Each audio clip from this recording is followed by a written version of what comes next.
जो ऑस्ट्रेलिया में शुरू किया, ह्यूज बिजनेस है, बहुत विजनरी लीडरशिप है। एंड आप सबकी जबरदस्त तालियों के साथ, आप जब सबके जबरदस्त हल्ला गुल्ला, सीटियां, जितना शोर आप बजा सकते हैं उन सबके साथ, let me welcome to the stage double diamond going beyond Sushil and Lakshmi Pachnanda.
Good afternoon. मेरा नाम सुशील पचनंदा है। मैं merchant navy captain by profession. मेरी वाइफ कंप्यूटर प्रोफेशनल है। एक बेटा है हमारा। हमने इस अपॉर्चुनिटी को आज से कई साल पहले ऑस्ट्रेलिया में देखा था। देखने के बाद वहीं पर हमने काम शुरू कर दिया। किसी को नहीं जानते थे, एक व्यक्ति को जानते थे उस देश में। उन्होंने हमें स्पॉन्सर कर लिया, हमारी लिस्ट खत्म और हमें बोला गया लिस्ट बनाओ, वहां पे शुरू करो। टोटली अनजान देश में अनजान लोग, इमिग्रेंट्स बाहर से आए हुए, उस तरह शुरू किया।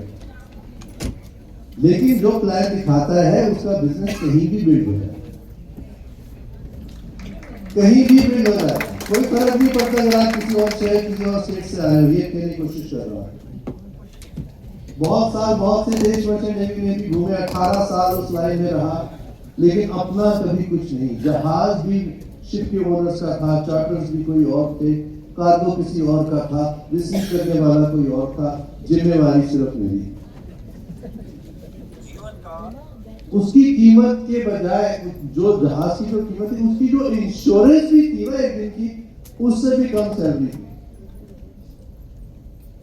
और जिम्मेवारी थी। तो मुझे लगा यार इतना कर सकते तो अपने लिए कुछ कर, कुछ सीख। Because I was not the owner of anything. ये चाह थी मन में कि कभी अपना कुछ हो।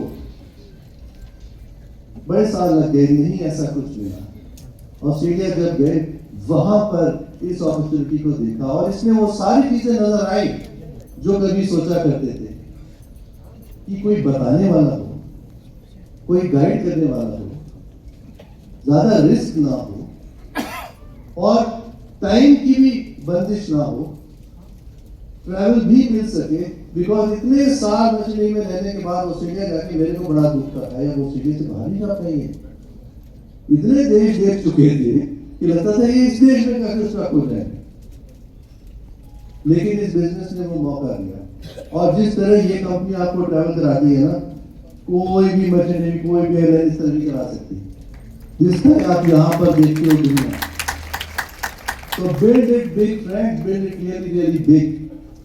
आज आपके सामने बहुत बड़ा मौका है। जिस तरह भारतवर्ष शुरू हुआ था, आज फिर वही मौका है आपके पास। आज मेरे पास जिन स्पीकर से आप सुनने वाले हो, जिस फैमिली से आप सुनने वाले हो, they have created history here. आज अगर आप उनकी बात ध्यान से सुनते हैं, you can create your own history. आप इस हिस्ट्री को बहुत आगे बढ़ा सकते हो। आने वाले समय में एमबे कंपनी की बहुत बड़ी प्लानिंग है, लेकिन उस प्लानिंग की शुरुआत आज से शुरू होगी। अब से लेकर अगस्त महीने तक जो जितना जबरदस्त काम कर लेगा, आने वाले समय में अगले जो 2 साल कंपनी ने प्लानिंग कर रखी है, बहुत जबरदस्त उनको फायदा होने वाला है। But the work starts now, today.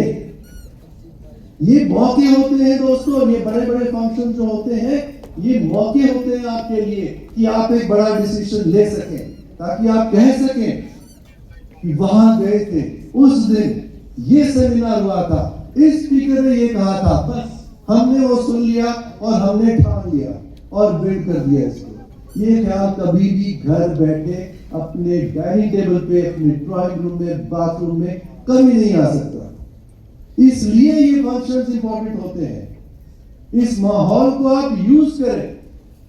बाहर लोग कह रहे हैं कि एआई इतना थ्रेटन करेगा सब लोगों को। यहाँ एआई नहीं, यहाँ IA से चलता है काम। Inspired action. We believe in inspired action.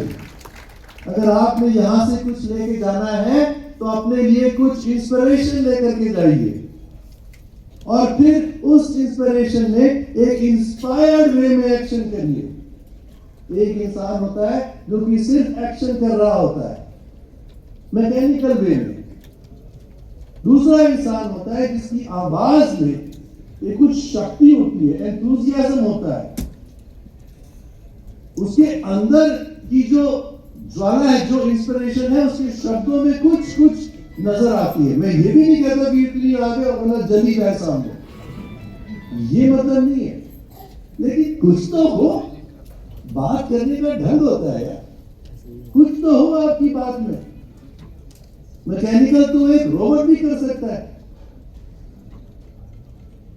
क्या हम ऐसे बन जाएंगे? क्या हम इतने मशीनी बन जाएंगे? No, there should be some power in your words. आप देखना कैसे लोग आपको फॉलो करते हैं, जरूर करेंगे। कई बार लोग इमोशन गलत जगह लगाते हैं जी, उन्होंने ये कह दिया, उन्होंने वो कह दिया। इमोशन वहां नहीं लगाना है, इमोशन अपनी ड्रीम की तरफ लगाना है। अग्रेशन उनको नहीं दिखाना है, अग्रेशन अपनी ड्रीम के लिए करना है। आप दिखाते हो बेशक प्लान अपनी ड्रीम के लिए, लेकिन जब आप दिखा रहे हो, आप फोकस करो उनकी क्या रिक्वायरमेंट है, उनकी क्या ड्रीम है, उनके क्या कंसर्न्स हैं, उनके क्या फियर्स हैं, क्या उससे रिलेट करा सकती हो अपनी प्रेजेंटेशन को। It is for them. जब आप किसी के सामने पहुंच गए, it is all about that. बेशक वहां जाने आने की जो क्रिया है, fine, it was for you. बहुत बड़ी चीजें होने वाली है दोस्तों, बहुत बड़ी चीजें। You know, Rashmi also says all the success principles she learned from here. जैसे मीनाक्षी जी कह रही थी, बहुत से लोग सफलता के सिद्धांत